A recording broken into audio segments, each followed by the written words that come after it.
If you desire to walk in alignment with your purpose, to live a life of joy, abundance, and fulfillment, you've come to the right place. This is Sarah Locke, and welcome to Purpose Unlocked. Today, we want to talk about what we wish that we knew when we were starting something new. I think that if you're entering corporate America, learning a new skill for the first time, starting a new job, it's really important to give yourself grace. And there's a lot that we wish that we knew before we started our jobs or started learning new things. So, Mark, what's one piece of advice that you would give to people starting something new? Yeah, the first advice I would give to someone is to be hungry to learn.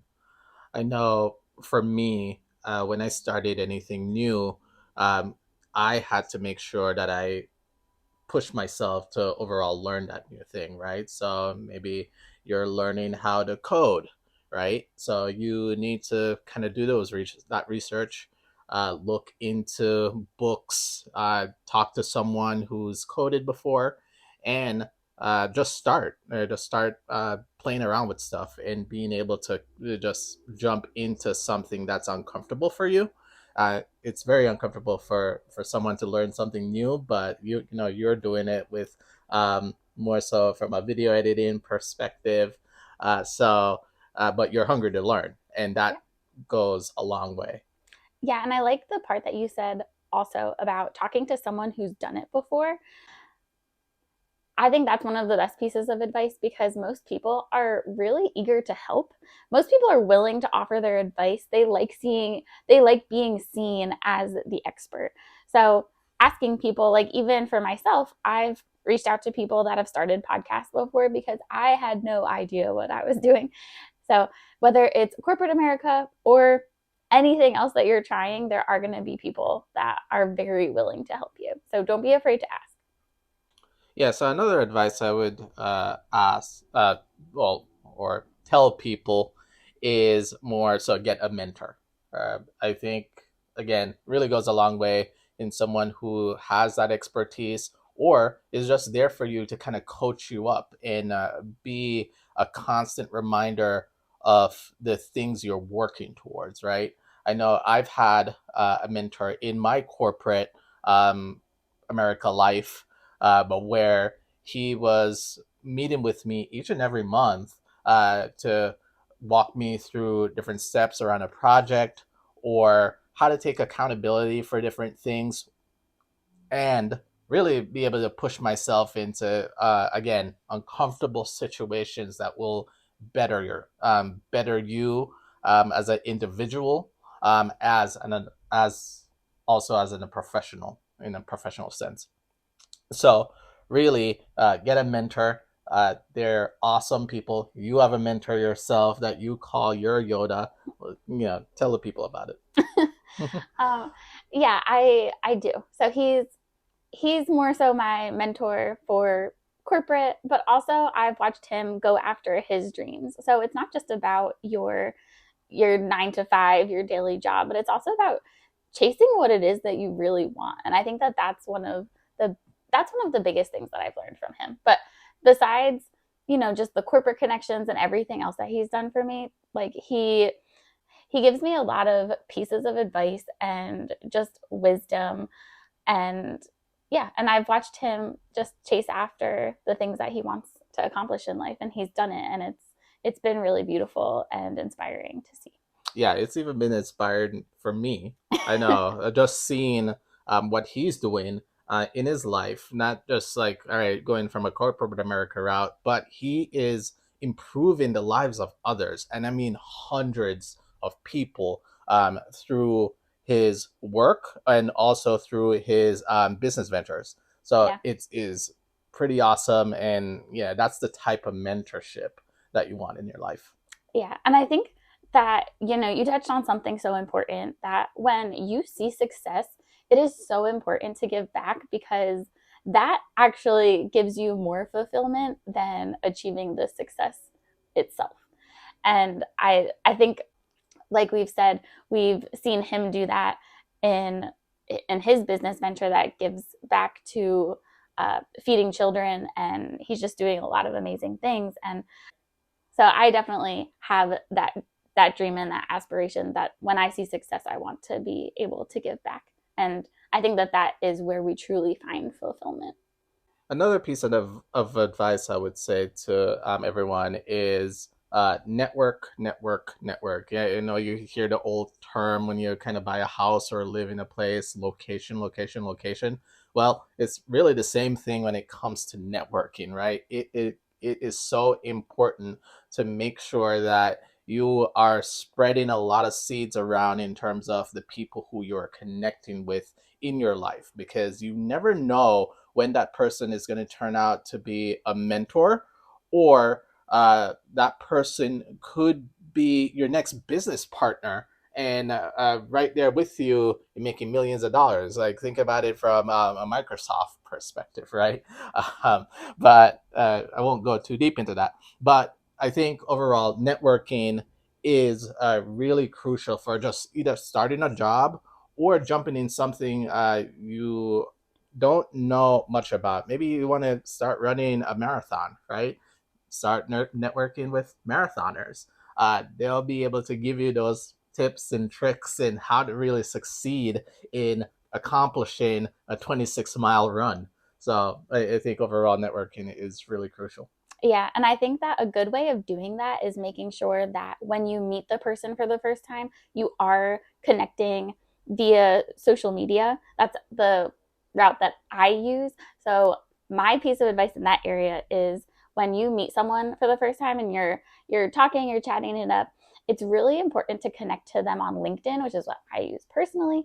And this is my other secret tip as to why that is so helpful, because we all know that remembering people's names is really difficult, but it is so crucially important when you're making those connections to remember people's names.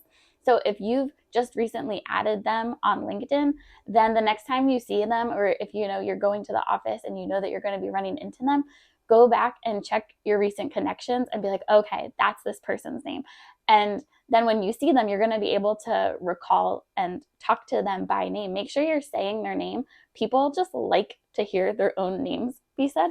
So you're putting forth the tiniest bit of effort that is going to make such a big difference in your networking and growing those relationships. Yeah. All right, so this is more a little bit more job focus, not just jumping into something you want to do overall. But this is a great advice I've gotten from people in my life as I think when I was like 19, right? And the advice that was given to me was, don't chase money, chase good management. What that means is that you shouldn't be taking a job that's not right for you because of money. You should be taking a job because there's good management. Because overall, your just stress level is important, right? You don't want to be like, you make all this money, but you're stressed out at your job. It's not giving you fulfillment.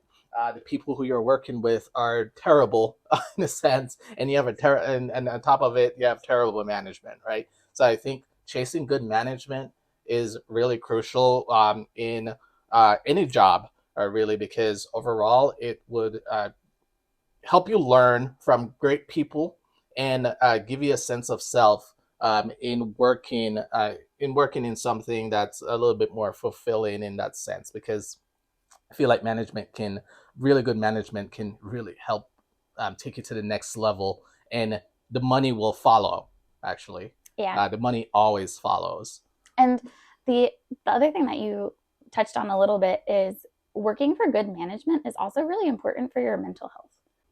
The way someone treats you is is going to impact your day in and day out, and then you're even going to bring those feelings home to your family. So it's really important to be in a job where you feel valued and respected.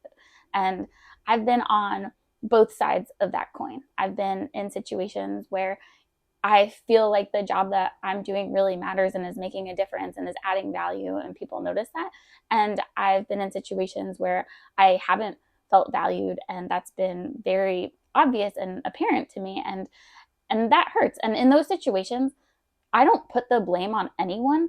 Really, I take responsibility for my life. I got myself out of that situation. So it's really important if you do find yourself in a situation where you don't have great management, you don't feel respected or supported or valued, to take it upon yourself to get out, because your environment does matter and you matter. You will find an environment that's right for you, and just keep pushing, stay positive, because you're going to get there.